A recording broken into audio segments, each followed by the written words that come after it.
అందరికీ నమస్కారం. IYR talks మొదలుపెట్టి ఎఫెక్టివ్గా పోస్టింగ్స్ మొదలుపెట్టి ఒక సంవత్సర కాలం అయింది. ఈ సంవత్సర కాలంలో సబ్స్క్రైబర్స్ బేసు 3,000 నుంచి 33,000 దాకా పెరిగింది. ఐవైఆర్ టాక్స్ను ఆదరిస్తున్న మీ అందరికీ నా ధన్యవాదాలు. భవిష్యత్తులో కూడా ఇదే రకంగా ఐవైఆర్ టాక్స్ని మీరు ఆదరిస్తారని ఆశిస్తూ ఉన్నాను. Thank you.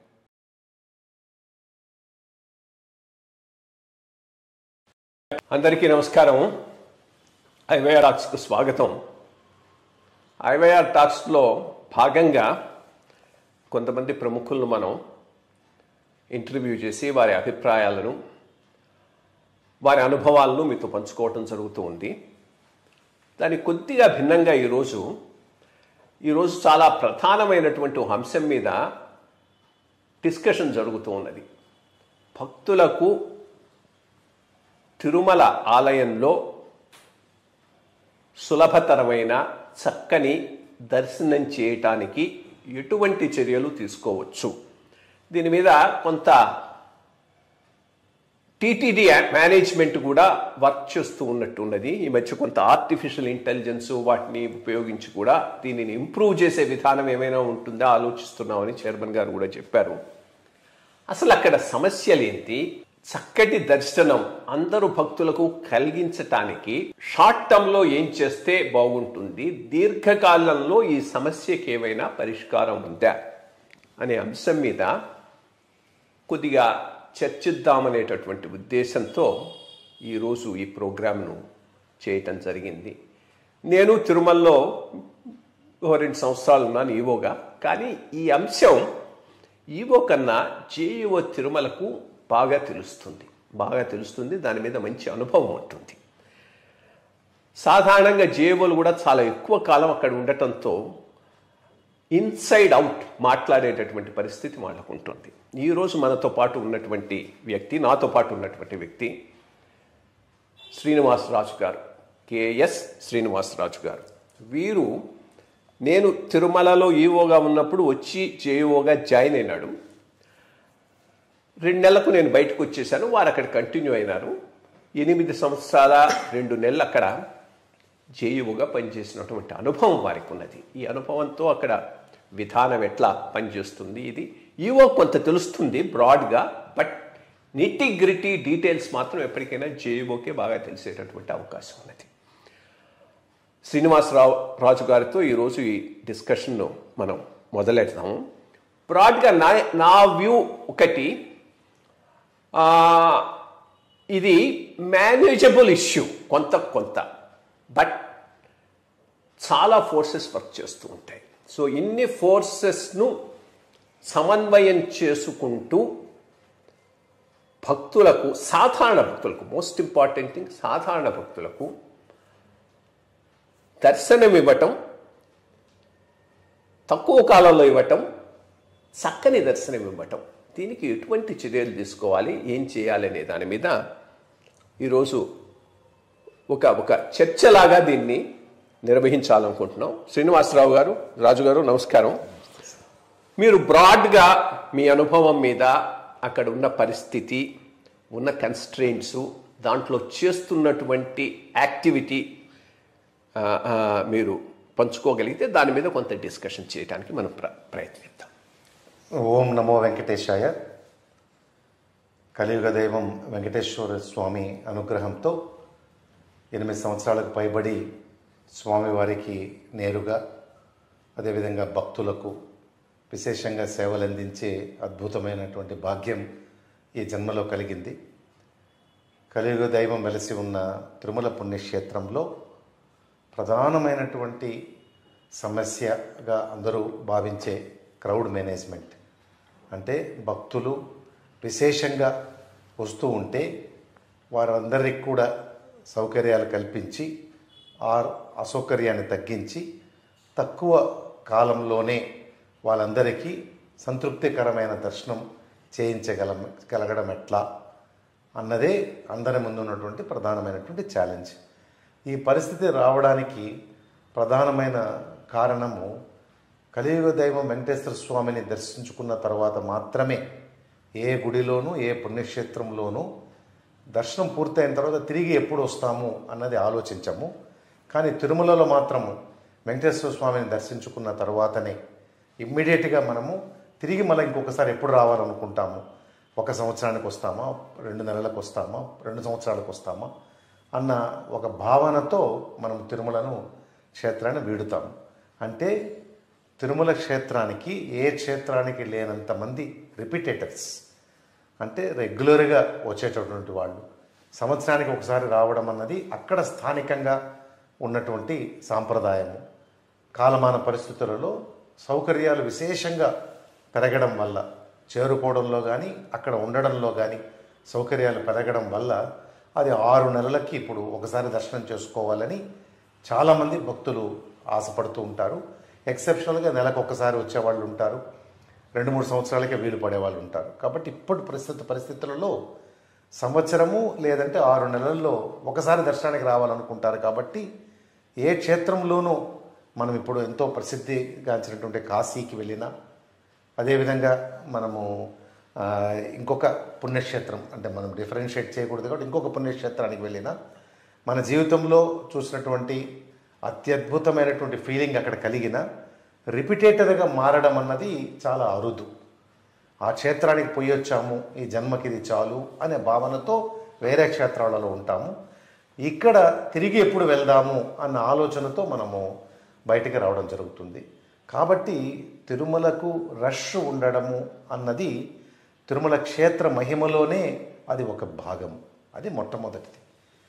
రెండవది, రష్ ఉండడంతో పాటుగా కాలమాన పరిస్థితులలో అక్కడ ఏర్పడినటువంటి పద్ధతుల వల్ల కావచ్చు, వ్యావహారికమైనటువంటి జీవితంలో చాలా ఇంపార్టెంట్ డెసిషన్ మేకింగ్ రోల్, నిర్ణయాత్మకమైనటువంటి పాత్ర పోషించే రాజకీయ నాయకులు కావచ్చు, అధికారులు కావచ్చు, వీళ్ళు కూడా మొత్తం మీద తీసుకొని వస్తున్నటువంటి చేంజెస్ వల్ల తెలియకుండానే కాలక్రమేణా ఎన్నో వర్టికల్స్ ఏర్పడ్డాయి.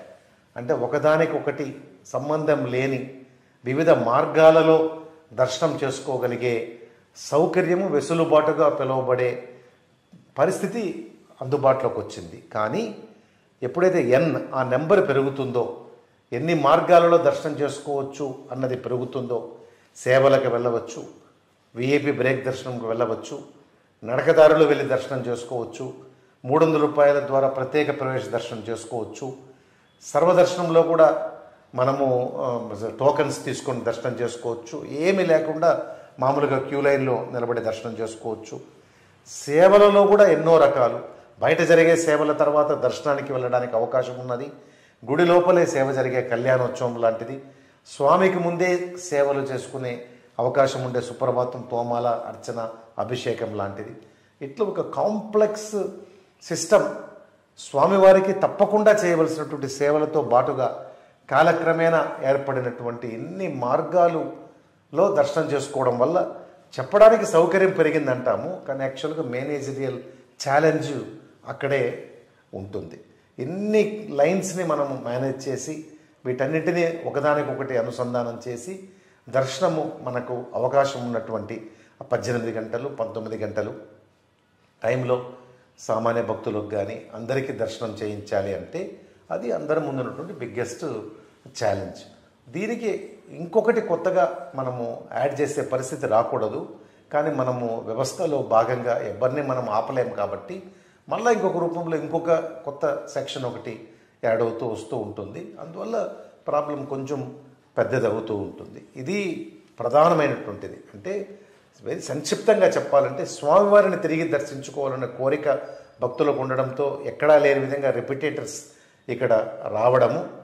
రెండవది, స్వామిని దర్శించుకోవడానికి అనేక మార్గాలు ఉండడం వల్ల ఈ మార్గాలను సమన్వయం చేసుకొని అప్పుడు అందరికీ సంతృప్తికరమైన దర్శనం చేయించడంలో ఉండే మేనేజరియల్ ఛాలెంజే అక్కడ ఉన్నటువంటి ప్రధాన సమస్య. ఒక చిన్న పాయింట్ మీరు అన్నదాని మిట్ట రైస్ చేస్తాను, అది ఎంతవరకు వీలవుతుందో మీరు కూడా మీ వ్యూ ఇవ్వండి. ఈరోజు ఉన్నటువంటి టెక్నాలజీలో దీంట్లో సంవత్సరానికి ఒక తడవే దర్శనం అని రిస్ట్రిక్ట్ చేయడానికి వీలున్నది. మన ఐరిస్ ద్వారా కానీ దీని ద్వారా కానీ రికార్డు మెయింటైన్ చేసి 1 సంవత్సరాల్లో ఒక తడవన ఎక్కువ తడవల రావటానికి వీల్లేదు అని పెట్టేటటువంటి అవకాశం ఉంది. అది గనక సక్రమంగా అమలు చేయగలిగితే కొంతవరకు ఈ రష్ తగ్గించవచ్చు. మన ఐడియా ఏంటంటే వచ్చిన వాడికి క్వాలిటేటివ్ దర్శనం కూడా ఇవ్వటం, త్వరగా ఇవ్వటం, క్వాలిటేటివ్గా ఇవ్వటం. దానికి ఇది కొంతవరకు ఉపయోగపడుతుంది. మీరు జాయిన్ కాలేదు, అంతకు ముందు నేనున్నప్పుడే దీని మీద కొంత డిస్కషన్ స్టార్ట్ చేశాను. వెంటనే అఫ్కోర్స్ మనకు పెద్ద ప్రాబ్లం ఏంటంటే ఈ మీడియా ఇది స్వామివారి దర్శనాన్నే లేకుండా చేస్తాడా ఈవో అన్నట్టు దాన్ని ఇంకో రకంలో ఇంటర్ప్రిట్ చేసి చాలా పెద్ద ఎత్తున తీసుకొని పోవడంతో ఇది షల్వ్ చేయాల్సి వచ్చింది. కానీ ఎప్పుడైనా సీరియస్గా ఇది ఒకటి ఆలోచించవచ్చు. అంటే 1 టైం 1 ఇయర్ దర్శన్కు మించి ఉండటానికి లేదు అనేటటువంటి రెస్ట్రిక్షన్ పెట్టుకుంటే కొంత ఈ వచ్చేటటువంటి భక్తుల మేనేజ్మెంట్లో వెసులుబాటు వస్తుందని నేను ఫీల్ అవుతున్నాను. మీ అభిప్రాయం కాస్త చెప్పండి. నేను యాక్చువల్గా తిరుపతి స్థానికుడిని. సో భగవంతుని అనుగ్రహంతో సేవ చేసినట్లే అదే భగవంతుని యొక్క అత్యద్భుతమైనటువంటి అందరికీ అంత సులువుగా దొరకని అనుగ్రహంతో అక్కడే పుట్టినటువంటి వాడిని. స్వామికి భక్తునికి మధ్యలో మనము మన యొక్క పాలసీస్ పరంగా రెస్ట్రిక్షన్ తీసుకురావచ్చు, కానీ అతను దర్శనమే సంవత్సరానికి ఒకసారి చేసుకోవాలి అన్న పెద్ద విషయాన్ని మనం చెప్పకూడదు. ఎందుకంటే భక్తుడు 2 ప్రధాన కారణాలతో వస్తాడు. 3వ కారణం ఈ మధ్య యాడ్ అయింది. ఫస్ట్ కారణము తన కష్టాలు ఉంటే, ఆ కష్టాలలో అతను ఇబ్బంది పడుతూ స్వామివారిని దర్శనం చేసుకుంటే, స్వామివారికి ఏమైనా కోరుకుంటే మనకు మంచి అక్కడి నుంచి ఉపశమనం కలుగుతుంది కదా అని వచ్చేటువంటి వాళ్ళు ఒకరైతే, స్వామివారి వల్ల ఉపశమనం పొందినటువంటి వాళ్ళు, కోరికలు తీరినటువంటి వాళ్ళు మొక్కు చెల్లించుకోవడానికి రావడం రెండవది. మూడవది కొంచెం ఒక కాలక్రమేణా మోస్ట్లీ ఒక 20 అంటే మేము స్థానికంగా ఆలోచిస్తే ఒక 20 సంవత్సరాలుగా కొంచెం ఇది స్టేటస్ సింబల్గా కూడా, అంటే మనం కొన్ని ప్రత్యేక సందర్భాలలో విధిగా మనం అక్కడ దర్శనం చేసుకోవడం అన్నది మన యొక్క స్టేటస్ను కూడా సూచిస్తుంది అన్న భావన కూడా చాలామందిలో రావడం అన్నది ఒక కారణం. కాబట్టి నెలకు వచ్చే వాళ్ళ సంఖ్య పెరిగింది, 2 నెలలకు వచ్చే వాళ్ళ సంఖ్య పెరిగింది, 3 నెలలకు వచ్చే వాళ్ళ సంఖ్య పెరిగింది. మాకున్న సాంప్రదాయం ప్రకారం మేము ఖచ్చితంగా ఎవ్రీ ఇయర్ ప్రతి సంవత్సరం వెళ్ళి తలనీలాలు సమర్పించడం, దర్శనం చేసుకోవడం, కుదిరితే ఇంకొకసారి ఎప్పుడైనా సంవత్సరంలో దర్శనం చేసుకోవడమే మాకు స్థానికంగా తెలిసినటువంటి అంశం. ఇది ఇన్ని పరిపరి విధాలుగా మారింది. మనం చేయగలిగేది ఏమిటంటే, మనకు ఏదైతే టైం ఎక్కువ తీసుకుంటుందో పర్ పిలిగ్రిమ్, ఒక భక్తుడికి దర్శనం చేయించాలంటే లెక్కలు వేస్తే దేనికి ఎక్కువ దర్శనం తీసుకుంటుందో అటువంటి విఐపి బ్రేక్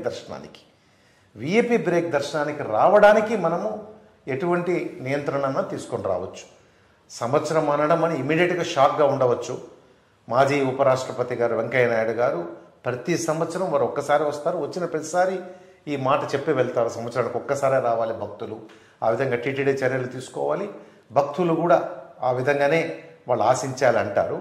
కానీ విఐపి బ్రేక్ దర్శనానికి అటువంటి రెస్ట్రిక్షన్ని ఇయర్ అన్నది షాక్ అయినా కూడా 6 months ఆర్ 3 months అని రెస్ట్రిక్షన్ పెడితే తదుపరి ఉన్న మార్గాలలో అతను దర్శనానికి రావచ్చు. మనకు ఇట్లా చేసినప్పుడు కూడా రిలీఫ్ రాకపోతే మనకు కంట్రోల్లో ఉన్నటువంటి ఇతర సేవలు కానీ, అదేవిధంగా 300 రూపీస్ అంటే ఎనీథింగ్ ఆన్లైన్లో చేసుకోగలిగే దర్శనాలన్నిటి మీద కూడా ఒక రెస్ట్రిక్షన్ మనము ఇంపోజ్ చేయవచ్చు. అలా చేస్తే అతను స్వామిని దర్శించుకోవాలనుకుంటే దాన్ని మనం ఆపడానికి లేదు. అతను సామాన్య భక్తుడిగా క్యూ లైన్లో వెళ్ళి ఎన్నిసార్లు దర్శనం చేసుకొని, కానీ ప్రత్యేకంగా దర్శనం పొందడానికి అవకాశం ఉండే ఈ రిజర్వేషన్స్ ద్వారా కానీ, ఆన్లైన్ బుకింగ్ ద్వారా కానీ, రికమెండేషన్స్ ద్వారా కానీ అతను దర్శనం పొందే వాటి మీద మనం ఒక రకమైన నియంత్రణను తీసుకొని వస్తే మనకు ఆ టైం సేవ్ అవుతుంది. దానివల్ల వేరే భక్తులలో కూడా వేచి ఉండే ధోరణి కొంచెం పెరుగుతుంది. అంటే పెద్దవాళ్ళకు కూడా నియంత్రణ తీసుకొని వచ్చారు, నియంత్రణ దాటి అతన్ని సామాన్య భక్తుడిగానే రావాలని చెప్పి అంటున్నారు అంటే దానికి కొంచెం మోర్ యాక్సెప్టబిలిటీ ఉంటుందనేది నా అభిప్రాయం. I agree. అంటే స్టార్ట్ చేయటం విఐపి బ్రేక్తో స్టార్ట్ చేయొచ్చు, ఒక రిస్ట్రిక్షను. అక్కడ సక్సెస్ఫుల్ గా ఇంప్లిమెంట్ చేయగలిగితే ఆ పైన మిగిలినది ఆలోచించవచ్చు. Technology based sir. ఇప్పుడు టీటీడీ అయితే ఆధార్ అంటే టెక్నాలజీ మాట్లాడటం లేదు నేను. ఆధార్ గురించి కూడా తెచ్చుకున్నారు సార్. ఆధార్ గురించి మాట్లాడటం లేదు. టెక్నాలజీ సిస్టమ్ లో ఒక్క నిమిషం విఐపి ప్రెషర్ గురించి మాట్లాడుతున్నాను. మనం 1 year రిస్ట్రిక్షన్ పెద్దదిగా ఉంటుంది సార్. 3 నెలలు అంటే కూడా చాలు. చాలా మంది పర్సనల్ గా వచ్చేది కొంచెం తగ్గి వేరే మార్గాలు పాయింట్ ఈస్ ఏ రిస్ట్రిక్షన్ అయినా విఐపితో స్టార్ట్ అయ్యి సక్సెస్ అయితే ఆ పైన మిగిలిన వాటికి ఇంప్లిమెంట్ చేయడం ఈజీ అవుతుంది. అది వెరీ పాయింట్ వెల్ టేకన్. చిన్నది లాటరీ ద్వారా మీరే అప్పుడు బల్క్ బుకింగ్ క్యాన్సిలేషన్ అనే పేరు నానుడిలో ఒకే వ్యక్తి ఎక్కువ సార్లు టికెట్లు చేసుకొని ఉంటే ప్రతి సేవకు సంవత్సరానికి ఒక్కసారి మాత్రమే పరిమితి విధిస్తూ మిగతాదంతా రద్దు చేశాం. మీరు రద్దు చేసిన తర్వాత అది కోర్టు కేసుకి వెళ్ళినప్పుడు అప్పుడు నేను జాయిన్ అయినటువంటి టైం. కాబట్టి కోర్టులో చాలా, ఎందుకంటే స్వామికి వారు అందరికీ అవకాశం ఇచ్చిన పద్ధతిలో చేసుకున్నాడు. అతను ఎట్లా ఆపుతారు? ప్రముఖులు 245 అభిషేకం టికెట్ తీసుకున్న ప్రముఖులు కూడా ఉన్నారు. ప్రతి నెలకు తీసుకున్నటువంటి వాళ్ళు కూడా ఉన్నారు. అప్పుడు సారు ఆ పాలసీ పెట్టి కోర్టులో ఫైట్ చేసిన తర్వాత వారు ఈఓగా June 2011లో వారు వెళ్ళిపోవడం జరిగింది. మేము అదే జూలైలో దానికి కొత్త సిస్టమ్ని తీసుకొని వచ్చి అట్లా బల్క్ బుకింగ్ క్యాన్సిలేషన్స్ వల్ల లభ్యమయ్యే టికెట్లను విఐపి కోటా కింద కాకుండా ఎలక్ట్రానిక్ లాటరీ తీసి ఇవ్వడం మొదలుపెట్టాం August 1, 2011 నుంచి. కోర్టుకు తెలియజేస్తానే కోర్టు హర్షం వ్యక్తం చేసి ఆ యొక్క బల్క్ బుకింగ్ క్యాన్సిలేషన్ అనే డెసిషన్ని అప్హోల్డ్ చేసింది. ఆ రోజు నుంచి ఈ రోజు వరకు కూడా ప్రతిరోజు, అంటే మంగళవారము, బుధవారం, గురువారం, శుక్రవారం, ఈ 4 రోజులకు సంబంధించినటువంటి తోమాల, అర్చన, అభిషేకం, ఈ సేవలకు సంబంధించి, సుప్రభాతం, ఈ సేవలకు సంబంధించి బల్క్ బుకింగ్ క్యాన్సిలేషన్ వచ్చిన టికెట్లని ముందు రోజు ఎన్రోల్ చేసుకోమని సాయంత్రం 5 గంటలకు ఎలక్ట్రానిక్ లాటరీ ద్వారా ఇస్తున్నాం. కానీ అప్పుడు ఇచ్చేటప్పుడే అదృష్టానికి కూడా మనము ఏదో ఒక రూపంలో మనం పరిమితి విధించకుండా ఉండడం కరెక్ట్ కాదు. కాబట్టి అప్పట్లోనే మేము 3 నెలల రిస్ట్రిక్షన్, అంటే ఒక అతను అప్లై చేసి అతనికి లాటరీలో వస్తే నెక్స్ట్ టైం అతను 3 months లోపల అదే సేవకి అప్లై చేస్తే అతను లాటరీ డ్రాయల్లోనే అతను ఎక్స్క్లూడ్ అవుతాడు. Very good. కాబట్టి అప్పుడే, కానీ అప్పుడు ఆధార్ అనేది మ్యాండేటరీగా తీసుకోవడం అనేది తప్పు లేని స్టేజ్. అది తర్వాత సుప్రీంకోర్టు యొక్క జడ్జిమెంట్స్ ద్వారా ఆధార్ కార్డు యొక్క తీసుకోవడంలో చాలా రెస్ట్రిక్షన్స్ వచ్చాయి. వెసులుబాటు కూడా ఇచ్చారు. ఆ వెసులుబాటు ప్రకారం ఇప్పుడు టీటీడీ ఆధార్ కార్డుని అడగడానికి వారు చట్టంలో వారికి ఆ సౌలభ్యం వచ్చింది. కాబట్టి ఇప్పుడు ఇంకా అమలు పరచడం చాలా ఈజీ. బ్రాడ్గా ఒక రోజుకి 24 గంటలు ఉంటాయంటే సేవలకు ఎంత పోతుంది? నైవేద్యం మిగిలిన ఏదైతే ఏకాంతమో అది ఎంత? భక్తులకు, విఐపీలకు, ఇప్పుడు ఒకటి కొత్తది, ఇంకోటి శ్రీవాణి వాళ్లకు, అందరికీ కలిపి ఎంత టైము ఉంటుంది? అది పోను సాధారణ భక్తులకు ఎన్ని గంటలు లైన్ రన్ చేయగలరు? ఒక మంచి దర్శనం అయితే ఎన్ని సెకండ్లు పడుతుంది? ఎంతమందికి మనం రోజులో క్వాలిటేటివ్ దర్శనం ఇవ్వగలమనే దాని మీద బ్రాడ్గా మీ ఎక్స్పీరియన్స్ బేస్డ్గా జస్ట్ ఒక ఎన్లైటన్మెంట్ ఇవ్వగలిగింది. ఇప్పుడున్న పరిస్థితి మీద నేను ఏమీ మాట్లాడదలుచుకోలేదు. మామూలుగా నేను 5 మంది ఎగ్జిక్యూటివ్ ఆఫీసర్స్తో కలిసి పనిచేశాను. కాబట్టి ఇమీడియట్గా మనం ఏది ఇప్పుడు కాదు, అంత ముందు కాదు, అసలు మనం రిజియన్ స్పెసిఫిక్ కాదు, జనరల్ ఇష్యూ. కాబట్టి అక్కడ మనము మొదటగా ఒక ఇది కూడా తీసుకొని వచ్చి మంచి సత్సాంప్రదాయము, గుడి తప్పకుండా స్వామి వారిని 1.5 గంట సేపు వారికి విరామం మనము ప్రకటించాలి. కాబట్టి 1.5 గంట సేపు, 1:30 ఉదయం నుంచి 3 గంటల వరకు గుడి మూసి ఉంచాలి అన్నటువంటిది ఎర్లీ మార్నింగ్ 1:30 to 3 అన్నది తీసుకొని దాన్ని అమలుపరిచాము. కాలక్రమేణా ఇప్పుడు రష్ ఎక్కువ ఉన్నది అన్న కారణంతో గుడి మూయడం లేదు అని మనం సుప్రభాతంకి వెళ్ళినప్పుడు మనకు తెలుస్తోంది. కాబట్టి నేను ప్రస్తుత పరిస్థితుల మీద నేను ఏది కామెంట్ చేయదలుచుకోలేదు. ఇప్పుడు కూడా ఒక ఉన్నతమైన బాధ్యతాయుతమైన ఉద్యోగంలో ఉన్నాను. కాబట్టి మేము చేసినప్పుడు 1:30 గంట గుడి మూయడం జరిగింది. తర్వాత 3 గంటలకు గుడి ప్రారంభమైతే సుప్రభాతము, తోమాల, అర్చన, వాటికి టికెట్లు ఇచ్చినా ఇవ్వకున్నా స్వామివారికి జరిగే సేవలు అది. సో సుప్రభాతం తోమాల అర్చన తర్వాత వారికి మనము నైవేద్యం ఇవ్వడం జరుగుతుంది. కాబట్టి నైవేద్యము అయిన తర్వాత జిఆర్ స్వామివారు వారికి జరిగేటటువంటి దర్శనం జరుగుతుంది. ఈ 5 కార్యక్రమాలు పూర్తయిన తర్వాత అప్పుడు స్వామివారు సన్నద్ధంగా ఉన్నట్లు దర్శనానికి. అందుకని మనము బ్రేక్ అనేది అట్లా ఒక లోకల్ లాంగ్వేజ్లో దర్శనం మామూలుగా వెళ్తున్న దర్శనాన్ని బ్రేక్ చేసి విఐపీని పంపిస్తాము కాబట్టి విఐపి బ్రేక్ దర్శనం అనే పేరు వచ్చింది. అది అట్లనే నిలిచిపోయింది. దానికి భాషాపరంగా అది సహేతుకం కాకపోయినా కూడా బ్రేక్లో పంపించేటటువంటి విఐపీల కోసం ఏర్పాటు చేసిన దర్శనం కాబట్టి విఐపి బ్రేక్ దర్శనం ఉన్నది. విఐపి బ్రేక్ దర్శనం 2 గంటల నుంచి 2.5 గంటల సమయం తీసుకుంటుంది. సో ఆ తర్వాత ఒక్కసారి సర్వదర్శనం స్టార్ట్ అయితే తేడా ఏమిటంటే విఐపి బ్రేక్ అయిపోతానే ఎవరు కూడా జైవిజులు దాటిపోవడానికి ఇంకా అవకాశమే లేదు. కాబట్టి దాన్ని మనము మహాలఘు అనే దర్శనం అనే పేరుతో జైవిజుల నుంచే స్వామివారిని చూస్తాము. స్వామివారు అంత 9 అడుగులు నిలువెత్తు ఆకారం కాబట్టి స్వామివారి యొక్క శోభ అంత దూరం నుంచి చూసినా కూడా ఎంతో భక్తులకు సంతృప్తిని కలగజేస్తుంది. కాబట్టి అప్పటి నుంచి మళ్ళీ తిరిగి రాత్రి వరకు నిర్విరామంగా అంటే స్వామివారికి నైవేద్యం గురించి సాయంత్రం పూట మనం ఇచ్చేటటువంటి ఒక 20 మినిట్స్ విరామం తప్ప మిగతాప్పుడంతా నిర్విరామంగా స్వామిని దర్శించుకుంటూ ఉంటారు భక్తులు. కానీ భక్తులు ఎన్నో మార్గాలను ఇంతకుముందు నేను చెప్పినట్లు విఐపి బ్రేక్ అయిపోయిన తర్వాత మనము సర్వదర్శనం అన్నది స్టార్ట్ చేసిన 300 రూపాయల టికెట్ల వాళ్ళు కూడా కలిసి ఉంటారు. కాబట్టి 4 లైన్లుగా బయట మొదలయ్యేది మనం వైకుంఠం క్యూ కాంప్లెక్స్లో ఎంటర్ అయిన తర్వాత ఆలయ ప్రవేశ సమయానికి 2 లైన్లుగా మారుతుంది. స్వామివారి దగ్గరికి పోయినప్పుడు అది సింగిల్ లైన్గా మారేది.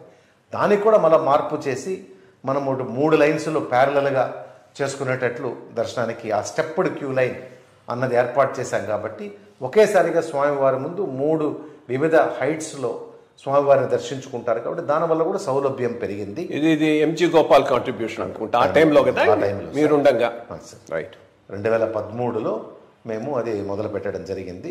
కాబట్టి విశేషంగా అప్పుడు ఆఫీసర్స్ అందరూ గ్రూపుగా కూర్చొని దాని మీద చాలా స్టడీ చేసి వేరే టెంపుల్స్లో ఇదే పని చేయడం ఈజీ, తిరుమలలో అంత ఈజీ కాదు. మీరు ఎక్స్పెరిమెంట్ చేయడానికి కూడా మీకు అవకాశము సౌలభ్యం చాలా కష్టంగా ఉంటుంది. ఆ టైంలో దాన్ని పూర్తి స్థాయిలో నిలబెట్టడం జరిగింది. దానివల్ల ప్రధానమైనటువంటి సమస్య డిగ్నిటీ.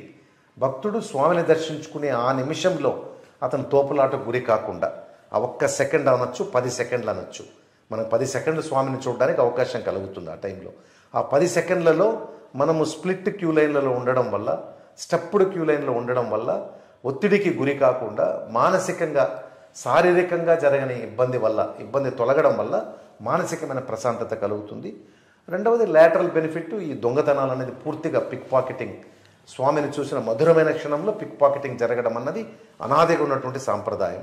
ఆ నిమిషంలో మనము తన్మయత్వంలో ఉంటాం కాబట్టి ఆ 2 సెకండ్స్ కోసమే పిక్ పాకెటర్స్ యొక్క ఎక్స్పర్టైజ్ అంతా దాని మీద ఆధారపడి ఉంటుంది. ఇప్పుడు అట్లా అవకాశమే లేదు. కాబట్టి సన్నిధిలో మనం పిక్ పాకెటింగ్ అనేది పూర్తిగా అవాయిడ్ కావడము, వాళ్ళకి శారీరకంగా ముఖ్యంగా స్త్రీలకు పిల్లల పట్ల తగినటువంటి డిగ్నిటీ జరగడము, దాని ద్వారా దర్శనంలో ఎనలేని సంతృప్తి కలగడము అన్నది ఆ స్టెప్డ్ క్యూ లైన్ వల్ల. కాబట్టి ఈ లైన్లోకి వచ్చే లోపల అందరూ కూడా కలుస్తూ వస్తారు. ఒక టైము ఒక కేటగిరీకి నిర్దేశించింది కాదు, డిఫరెంట్ కేటగిరీస్ కలుస్తూ దర్శనానికి వస్తూ ఉంటారు. ఈ డిఫరెంట్ కేటగిరీస్ని మనం పెంచే కొద్దీ మన ప్రాబ్లం పెద్దదవుతుంది, వేస్టేజ్ ఆఫ్ టైం ఉంటుంది. అదేవిధంగా మనము సెటప్ టైం అంటాం మనం ఇండస్ట్రీలో, ఇక్కడ కూడా అంతే. సెటప్ టైం అంటే ఒక పద్ధతిలో నడుపుతుంటాం దర్శనాన్ని విఐపి బ్రేక్ అయిపోయిన తర్వాత. ఒకసారి మనము విఐపి బ్రేక్ కోసం అందరినీ ఆపి విఐపి బ్రేక్ ఉన్న వాళ్ళనే పంపించాలంటే ఇబ్బంది. కాబట్టి మేము కాలక్రమేణా 2013లో సాయంత్రం ఉన్నటువంటి దర్శనాన్ని 2 సార్లు విఐపి బ్రేక్ ఉండేది, 2013లో ఈవినింగ్ బ్రేక్ని తీసేయడం జరిగింది. కాబట్టి ఇంకా నిర్విరామంగా సామాన్య భక్తులకు దర్శనం చేసే అవకాశం కలిగింది. 2015లో గురువారం మాత్రమే ఉన్నటువంటి సాయంత్రం బ్రేక్ను కూడా తీసేయడం జరిగింది. కాబట్టి ఎవల్యూషన్లోనే మనము టీటీడీలో మార్పులు తేగలం. కానీ విప్లవాత్మకమైన మార్పులకు ఎవరన్నా దానికి అంకురార్పణ చేస్తే అది బెడిసి కొట్టుతుంది. ఎందుకంటే విశేషంగా కోట్లాది మంది భక్తులకు సంబంధించినది. సంవత్సరానికి ఇప్పుడు 2.75 అంటే మన మాటకు వరుసకు 3 కోట్ల వరకు భక్తులు వచ్చేటువంటి పుణ్యక్షేత్రము. కాబట్టి ఏ పని చేసినా ఎక్కడ తొందరపడకుండా మనం జాగ్రత్తగా చేయవలసిన అవసరం ఉంటుంది. కాబట్టి ఈ మల్టిపుల్ క్యూ లైన్ మేనేజ్ చేయడానికి ఎంత మన యొక్క ఎక్స్పీరియన్స్ను ఉపయోగిస్తాం అంత మనం ఉపయోగించవచ్చు. మేమంతా టైం స్టడీ అంతా చేసాం, మోషన్ స్టడీ చేసాం. కాబట్టి వీటినన్నిటిలో కూడా మనము నిమిషానికి 4500 మంది సామాన్య భక్తులకి అందరము చాలా యాక్టివ్గా పనిచేస్తే, డ్యూటీలో ఉండే వాళ్ళకి నిమిషానికి గంటకు సార్ గంటకు నిమిషానికి 75 మంది మనము నిమిషానికి 75 మంది, గంటకు 4500 మంది చేయించడం అన్నది మన యొక్క ప్రతిభకు నిదర్శనము. కానీ ఆ 4500 మంది అన్నది కంటిన్యూగా ఆల్ అవర్స్ మనం చేయడానికి అవకాశం ఉండదు. విశేషమైన దినాలలో అడిషనల్ స్టాఫ్ను వేయడం ద్వారా కానీ పనిచేస్తున్న స్టాఫ్ను మోటివేట్ చేయడం ద్వారా ఆ యొక్క మన గీటురాయిని మనం అందుకుంటాము. నార్మల్గా కూడా మనము 3600కు పైబడి 4000 అన్న రమారమి దగ్గరికి మీడియం తీసుకుంటే 4000, కొంచెం నార్మల్గా ఉంటే 3600. చాలా దాన్ని ఫోకస్ పెడితే ఆఫీసర్ అక్కడే నిలబడుకుంటే 4500 మంది గంటకు మనము దర్శనం చేయించడానికి వీలు పడుతుంది. దాని ప్రకారంగా ఈ బ్రేకులు ఇవి తీసేయంగా రోజుకి ఎంతమంది చేయగలుగుతాం? ఎన్ని అవర్స్ ఉంటాయి అంటే ఒక్కొక్క రోజు సార్ సేవల బట్టి అప్రాక్సిమేట్లీ మనము ఆవరేజ్గా తీస్తే 70,000 మందికి మనము దర్శనం చేయించడానికి 70,000 మందికి రోజు రీజనబుల్లీ గుడ్ దర్శనం చేయించడానికి సాధారణ భక్తులకు అవకాశం ఉన్నది. అంటే సాధారణ భక్తుల పదం ఇక్కడ అట్లా కాదు సార్, స్వామిని దర్శించుకోవడానికి 70,000 మందికి అవకాశం ఉంటుంది. దాంట్లో అన్ని సేవల ద్వారా దర్శనం చేసుకునే వాళ్ళు 3,000 మంది. విఐపి బ్రేక్కి నా అనుభవంలో మేము ఇచ్చిన దాంట్లో 2,400 మా ఆవరేజ్, డైలీ యావరేజ్. కాబట్టి 2,400 3,000, కాబట్టి లెక్కకు 5,500 పోను, మిగతా 65,000 ఇంత రమారమే మాట్లాడితే ఆ విఐపి బ్రేక్ సేవలకు రానటువంటి వాళ్ళు 65,000. ఆ 65,000 మనం చెప్పిన 300 రూపాయల క్యూ లైన్ ఉంటుంది, మనము ఎస్ఎస్డి టోకన్స్ తీసుకున్నది ఉంటుంది, సర్వదర్శనం క్యూ లైన్లో వచ్చేది ఉంటుంది. అప్పుడు నడకదారి కూడా చాలా ప్రముఖ పాత్ర పోషించేది. ఇక్కడ నడకదారిలో వచ్చిన వాళ్ళు కూడా ఉంటారు. ఇప్పటికి కూడా ఉన్నారు కదా నడకదారి ప్రముఖ పాత్ర. ఇప్పుడు శ్రీవారి మెట్టు సైడ్ ఇస్తున్నారని చెప్పారు సార్. నేను ఇప్పుడు ఈ సైడ్ ఇవ్వటం లేదా అనే నేను ఎప్పుడు బట్ స్టిల్ మళ్ళీ మొదలు పెట్టారు. శ్రీవారి మెట్టు దగ్గర నుంచి ఇవ్వడానికి ఒక నెంబర్కి మొదలు పెట్టారని అన్నారు. మేము అప్పుడు సైంటిఫిక్ గా 20,000 పరిమితి విధించాము. నడకదారులు 50,000 మంది వచ్చి కూడా మాకు సమస్యలు ఏర్పడిన సందర్భం ఉంది. వాళ్ళకి ప్రత్యేకమైన క్యూ లైన్ కాబట్టి మిగతా క్యూ లైన్లన్నీ సివియర్ గా అఫెక్ట్ అయ్యేది. కానీ నడకదారి వచ్చేవాడిని మనం ఆపకూడదు. కాబట్టి రెండింటికి మనము ట్రేడ్ ఆఫ్ తీసుకొని 20,000 మందికి మనం టికెట్లు ఇస్తాము. 14,000 మందికి అలిపిరి ద్వారా నడిచే వాళ్ళకి, శ్రీవారి మెట్టు ద్వారా 6,000 మందికి. రావడం ఎంతమంది అయినా రావచ్చు. సో మేము ఆ రోజుల్లో మా యొక్క యుఎస్పి నిరోధం అన్నది మా ప్రిన్సిపల్ కాదు, నియంత్రణ మాత్రమే మా ప్రిన్సిపల్. కాబట్టి ఆపడం అన్నది మా ప్రిన్సిపల్ కాదు, నియంత్రించడము రెగ్యులేట్ చేయడం మాత్రం మా ప్రిన్సిపల్. ఇక్కడ నడకదారులు రమ్మని భక్తులకు వాళ్ళ మొక్కు ప్రకారం రమ్మని ఆహ్వానించే వాళ్ళము. 14,000 మందికి మాత్రమే మా కెపాసిటీ అలిపిరి ద్వారా వచ్చే వాళ్ళకి ఆ లైన్లో ప్రవేశపెట్టడానికని చెప్పేవాళ్ళము. 6,000 మందికి శ్రీవారి మెట్టు. అట్లాంటప్పుడు నడకదారిలో వచ్చే వాళ్ళకి జస్ట్ 1 పాయింట్ 14,000 అన్నావా ఎంత? మొత్తం కలిపి 20,000. 20,000 దాటిపోయిన తర్వాత టోకెన్ నెక్స్ట్ డేకి ఇవ్వచ్చు కదా? లేదు, అది క్యూ లైన్ మేనేజ్మెంట్లో. అంటే నేను చదువుకున్నది కూడా అదే, industrial engineering and operations research చదివాను నేను ఖరగ్పూర్లో. కాబట్టి ఫండమెంటల్గా క్యూ లైన్లో మనము ఏ పద్ధతి డిఫైన్ చేస్తామో ఆ పద్ధతే పాటించాలి. ఈరోజు మనము అయిపోయిన వాడికి రేపటి కోసం ఇస్తే ఒక రోజు వస్తుంది, ఈ రోజు క్యూ లైన్లో వచ్చేవాడికి 5వ రోజుకే మనం టోకెన్ ఇవ్వగలం. కాబట్టి 4 రోజులు ఎక్కడ పెట్టాలి అతన్ని? సిస్టమ్స్ ఇంజనీరింగ్, సిస్టమ్స్ స్టడీ అన్నది చాలా important in taking a decision in TTD. అంతే, అంతవరకు. కాబట్టి ఇప్పుడు ఉన్న దాంట్లో అన్నీ బాగున్నది. కానీ భక్తుల సంఖ్య కూడా అంటే ఏదో ఒక టైంలో ఒక చేతులు ఒకటి పెట్టుకునే పైకి రావాలి అనడం కరెక్ట్ కాదు. ఎందుకంటున్నానంటే భక్తుడికి ఏ రోజు కష్టం వస్తుందో తెలియదు. మొక్కు తీర్చుకోవడానికి రావడంలో అతను చూస్ చేసుకోవచ్చు, కానీ కోరికలు తీరిన తర్వాత, కష్టాలు తొలగిన తర్వాత స్వామిని దర్శించుకునే సమయాన్ని అతను ఐచ్ఛికము, దాన్ని అతను ఎంచుకోవచ్చు. కానీ కష్టంలో ఉన్నప్పుడు స్వామిని దర్శించుకోవాలి ఉపశమనం కోసం అనే దాంట్లో ఐచ్ఛికం లేదు. కాబట్టి మనం ఎప్పుడైనా వర్టికల్ తిరుమల దర్శనం అన్నది అతనికి ఓపిక ఉంటే, అతని శరీరం అతనికి అనుకూలంగా ఉంటే అతను వచ్చి 10 గంటలు కావచ్చు, 24 గంటలు కావచ్చు క్యూలో ఉండి దర్శనం చేసుకునే వెసులుబాటు ఎప్పటికీ శాశ్వతంగా ఎంత టెక్నాలజీ అభివృద్ధి చెందినా ఆ వర్టికల్ని తీయడానికే లేదు. అది భక్తుడికి స్వామివారికి భగవంతునికి మధ్యలో, వెంకటేశ్వర స్వామికి మధ్యలో ఉన్నటువంటి చాలా ప్యూర్ అనుబంధం అది. దాంట్లోకి మనం అస్సలు ఎంటర్ కాకూడదు. దాంట్లో ఎంటర్ అయినప్పుడు చాలా బ్యాడ్ పరిణామాలు కూడా మనము చూడటం జరిగింది. దాంట్లో ఏమి ఇప్పుడు అప్పుడని పేర్లు అవన్నీ ఏమి లేకపోయినా అన్నీ లేకుండా ఏదో ఒక టోకంతో వెళ్తే నలిపిని దాటిస్తారు అని చెప్పినప్పుడు దాని యొక్క నెగటివ్ పరిణామాలు తీవ్రమైనటువంటిది. మీరు భక్తుడి యొక్క సైక్లోకి దాంట్లోకి మీరు ఎంటర్ అయ్యి దాన్ని డిస్టర్బ్ చేస్తున్నారు, అది తప్పది. ఇప్పుడు పాయింట్ ఒకటి, పివిఆర్కే ప్రసాద్ గారి కాంట్రిబ్యూషన్ ఎనార్మస్. ఆ మొత్తం క్యూ కాంప్లెక్స్ అంతా ఆయన టైంలో వచ్చింది, మెయిన్ క్యూ కాంప్లెక్స్, ఇంక్లూడింగ్ ఆ షెడ్స్ వేర్ వాళ్ళు కూర్చోవటం, దానికి పక్కనే బాత్రూమ్స్, కొంత అన్నప్రసాద వితరణకు అవకాశం ఇది ఇచ్చాడు. ఈరోజు వచ్చేటటువంటి భక్తుల సంఖ్య దానిని చాలా దాటిపోయింది. దానిని దాటిపోవటంతో అంత లెవెల్ ఇప్పుడు మీరు అన్నట్టు 60,000 దాకా అయితే 65,000, 65,000, 70,000, 5,000 అటు ఇటు అయినా కానీ ఒకరోజు వస్తే ఇచ్చేటటువంటి పరిస్థితిలో బ్రాడ్గా టీటీడీ ఉన్నది. కొన్ని రోజుల్లో హాలిడేస్ టైంలో ఇది 1,20,000, 1,30,000 దాకా కూడా పోతూ ఉన్నది. వాళ్ళ కోసంగా ఒక లాంగ్ క్యూ లైన్ వేసి సరైనటువంటి ఫెసిలిటీస్ లేకుండా అక్కడ రోజు 2 రోజులు ఉండే పరిస్థితి ఉంటే అది అంత హ్యూమన్గా ఉండదు కదా. దానికి ఏంది మనం ఆన్సర్, ఏ రకంగా దాన్ని తీసుకుపోవాలి? అంటే తిరుమలలో ఉన్నటువంటి విశేషమైనటువంటి గుణం ఏమిటంటే, మామూలు రాష్ట్ర అధికార యంత్రాంగంలో father of all departments, parent department, revenue department ఎలా ఉంటుందో, ఏదైనా కొత్త స్కీమ్ మనం మొదలు పెడితే రెవెన్యూ డిపార్ట్మెంట్ హ్యాండ్ హోల్డ్ చూసి మళ్ళీ దాన్ని వేరే డిపార్ట్మెంట్కి కానీ కొత్త డిపార్ట్మెంట్ కానీ క్రియేట్ చేస్తారు. అందరికి అనుభవం రైతు బజార్, 1999లో వచ్చిన రైతు బజార్.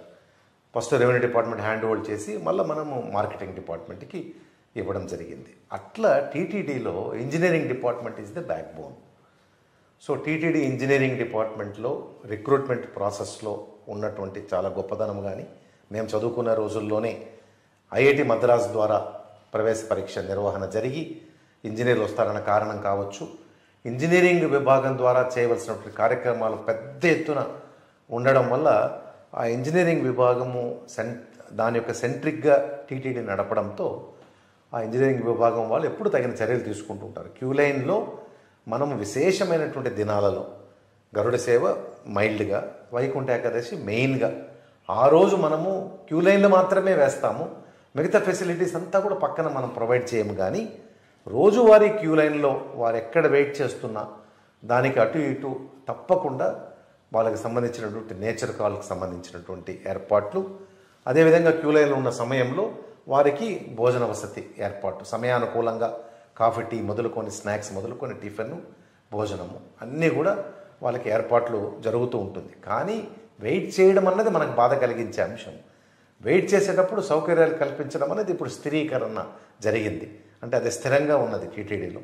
క్యూ లైన్ ఇప్పుడు కొత్తగా క్యూ లైన్ని మన రింగ్ రోడ్ 3 ఫేజ్ 3 రింగ్ రోడ్లో వారు క్యూ లైన్ కట్టారు. ఇప్పుడు ఇమ్మీడియట్గా శాంక్షన్ ఇచ్చి దాని పక్కనే టాయిలెట్స్ అవన్నీ, అక్కడ క్యూ లైన్ కట్టడం కరెక్టా కాదా, క్యూ లైన్ కూడా అంత దూరం తీసుకెళ్లాలా, వీటి మీద మనం మాట్లాడచ్చు. కానీ టీటీడీ తన యొక్క శైలికి ఏమాత్రం తీసిపోకుండా అక్కడ క్యూ లైన్ వేసిన వెంటనే అక్కడ మనం టాయిలెట్స్కి అంతా కూడా శాంక్షన్స్ ఇవ్వడం జరిగింది. ఆ వర్క్స్ కూడా జరుగుతున్నట్టు నేను చూశాను.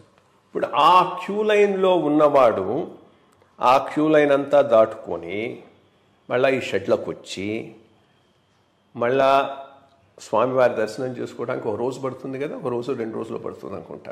2 రోజులు పట్టే పరిస్థితి ఇప్పుడు లేదు సార్. భక్తులకు కూడా మనకు మొత్తం సొసైటీలోనే సౌకర్యము, కన్జ్యూమరిజం పెరిగినటువంటి కాలం ఇది.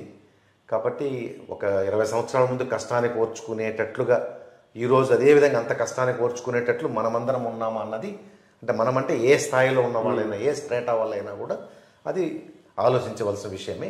కాబట్టి భక్తులు అక్కడికి వచ్చి చేరేవాళ్ళు కొన్ని విశేషమైనటువంటి దినాలలో మనకు ఈ విధంగా 24 గంటల వరకు దర్శనం కోసం వెయిట్ చేయవలసి వస్తుంది. 36 గంటలు అవంతా ఇప్పుడు మనము ఎక్కువ వినడం లేదు. ఎందుకంటే మనము ఏ టోకెన్ లేకుండా వచ్చి చేరవలసిన వాళ్ళ పట్ల వాళ్ళు రావాల్సిన అవసరం లేదు, రాకూడదని ఒక టైంలో చెప్పడము, తర్వాత కూడా దాని యొక్క స్లైస్ సన్నది కాబట్టి భక్తులందరికీ కూడా వేరే మార్గాలలో వెతికి దొరికినప్పుడు వెళ్ళడము, కాంట్ బట్టయి విధిగా వెళ్ళాల్సినప్పుడే ఆ లైన్కి సంబంధించినటువంటి చాలా అతి సామాన్య భక్తులు ఆ లైన్లోకి రావడం వల్ల అటువంటి ఒత్తిడి 24 గంటలు వెయిట్ చేయాల్సిన ఒత్తిడి నెంబర్ ఆఫ్ డేస్ అది తగ్గింది. ఓకే. మా టైంలో నేను చేరిన రోజుల్లో 20 రోజులు 1,00,000కు పైబడి అరైవ్ అయ్యేవాళ్ళు కొండపైకి. నేను వచ్చేటప్పటికి 100 డేస్, 100 సంవత్సరంలో 100 రోజులు 1,00,000 మందికి పైబడి అరైవ్ అవుతారు. కానీ తిరుమల యొక్క బ్యూటీ ఏమిటంటే 1,20,000 మంది రెండో రోజు కూడా వచ్చితే కూడా మనం తీసుకోగలము. కానీ మూడవ రోజు కూడా కన్సిక్యూటివ్గా థర్డ్ డే మనకు 1,00,000కు పైబడి వస్తే తిరుమలలో సిస్టమ్ లేదు. అప్పుడు దానికి ఏం చేస్తున్నాం? అది ఒక భగవంతుడి యొక్క రియల్. అది ఇప్పుడు ఏం చేస్తాం? ఇప్పుడు ఎట్లా జరుగుతున్నది? మనం ఏమి చేయాల్సిన అవసరం లేదు సార్. ఫస్ట్ మనం తెలుసుకోవాల్సింది భగవంతుని ఆపరేషన్. స్వామివారు రోజుకి ఇప్పుడు నేను చెప్పిన 70,000 మంది, కొన్ని దినాల్లో మాత్రం 1,00,000కు అంతమందికి మాత్రమే, అంటే కుటుంబాల సంఖ్య ఏమన్నా కానీ ఇండివిజువల్స్ అనుకుంటే అంతమందికి మాత్రమే భగవంతుడు ఎందుకు ఆలోచన కల్పించాలి స్వామివారి దర్శనం ఆ రోజు చేసుకుందామని, అంతమందికి మాత్రమే టికెట్లు బుక్ చేసుకొని వాళ్ళ ప్రయాణ మార్గాన్ని ఎంచుకొని వివిధ ప్రయాణ మార్గాలలో అక్కడికి చేరాలి, దర్శనం చేసుకోవాలన్నది అది సూపర్ కంప్యూటర్. అంటే అందరి యొక్క తలరాతలు నిర్ణయించే భగవంతుడు వేసేటువంటి ప్లాన్.